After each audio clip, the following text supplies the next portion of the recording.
Everyone, कैसे हैं आप सब। आई होप आप सब अच्छे होंगे, खुश होंगे, पढ़ाई कर रहे होंगे।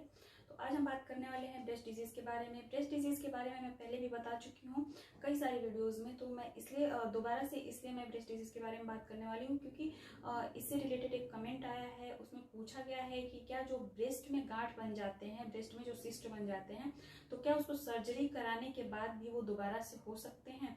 तो इसके बारे में आज हम बात करेंगे। तो ये जरूरी नहीं है कि अगर ब्रेस्ट में गांठ हुआ है और उसकी सर्जरी हो गई है तो वो दोबारा से हो जाए, ठीक है। वो डिपेंड करता है कि वो किस तरह का गांठ है, क्योंकि जो गांठ यानी कि जो सिस्ट होता है वो टू टाइप्स का होता है। एक मैलिग्नेंट होता है और एक बेनाइन होता है। तो जो बेनाइन सिस्ट होता है उसको सर्जरी के बाद वो क्या होता है कि वो रिमूव हो जाता है, यानी कि वो खत्म हो जाता है, जड़ से खत्म हो जाता है, यानी कि वो दोबारा ग्रो नहीं करता है। जो बेनाइन ट्यूमर होता है, बेनाइन सिस्ट होता है। और जो मैलिग्नेंट होता है, तो मैलिग्नेंट जो सिस्ट होता है उसको सर्जरी के बाद भी वो फिर से उसकी ग्रोथ बढ़ जाती है, यानी कि फिर से वो ग्रो कर जाता है, फिर से वो दोबारा से गांठ बन जाता है। सिस्ट के बारे में मैंने एक पहले ही वीडियो अपलोड किया है। ओवेरियन सिस्ट का मेरा वीडियो है, उसमें मैंने बेनाइन एंड मैलिग्नेंट सिस्ट के बारे में बहुत अच्छे से बताया है उसमें। तो अगर आपने उसको नहीं देखा है तो मैं उस वीडियो का लिंक डिस्क्रिप्शन में दे दूंगी, आप वहां से जाके देख सकते हैं और अच्छे से वहां से समझ सकते हैं। तो ये तो सिस्ट का टाइप था। तो नेक्स्ट इसमें क्या है कि डिपेंड करता है कि जो भी ब्रेस्ट में सिस्ट हुआ है वो किस तरह का, यानी कि वो कौन सा डिजीज है। यानी कि क्योंकि ब्रेस्ट के कई सारे डिजीज हैं तो सारे में अलग अलग तरह की गांठ बनती है। क्योंकि किसी डिजीज में जो गांठ होती है वो ट्रीटेबल होती है, किसी में ट्रीटेबल नहीं होती, यानी कि सर्जरी के बाद या ट्रीटमेंट के बाद ही, सर्जरी तक नहीं जाना पड़ता है। किसी किसी में क्या होता है मेडिसिन वगैरह से ही ठीक हो जाता है, सर्जरी तक नहीं जाना पड़ता है। किसी में सर्जरी के बाद भी ठीक नहीं हो पाते। तो ये सारी चीजें हैं कि अलग अलग डिजीज में अलग अलग तरह की गांठ बनती है।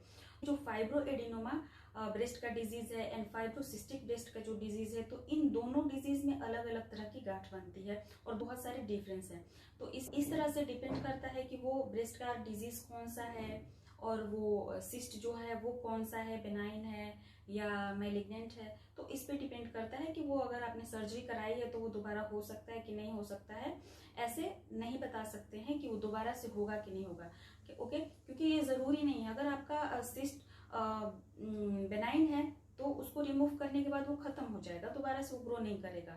अब जैसे मैंने बताया कि डिजीज पे भी डिपेंड करता है, ब्रेस्ट के बहुत सारे डिजीज हैं उस पे भी डिपेंड करता है। तो अगर उस तरह का कोई डिजीज है कि जिसमें गांठ बन जाती है और उसको रिमूव करने के बाद वो ठीक हो जाता है तो वो ठीक हो जाएगा, okay. Fibro adenoma disease and fibrocystic disease का वीडियो मैं पहले ही अपलोड कर चुकी हूँ, इसके बारे में मैं बहुत अच्छे से बताया है मैंने।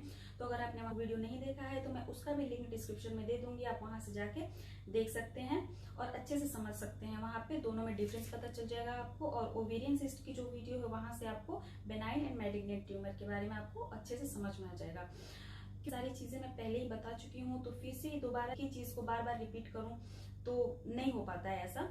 तो आप वहां से देख लेना, लिंक दे दूंगी मैं डिस्क्रिप्शन में। अगर फिर भी आपको समझ में नहीं आता है या कोई भी कंफ्यूजन आपको रह जाता है तो आप दोबारा से कमेंट में पूछ सकते हैं, मैं फिर से बता दूंगी, फिर से आपको समझा दूंगी। अगर वहां से नहीं समझ में आएगा तो फिर से मैं डिटेल में बताऊंगी, ओके। क्वेश्चन का आंसर मिल गया होगा। अगर आपको ये वीडियो अच्छी लगी हो, पसंद आई हो, तो प्लीज चैनल को सब्सक्राइब, वीडियो को लाइक एंड शेयर जरूर करना। मिलते हैं नेक्स्ट वीडियो में नेक्स्ट टॉपिक के साथ। तब तक अपना ख्याल रखिए, खुश रहिए, पढ़ते रहिए। Thank you.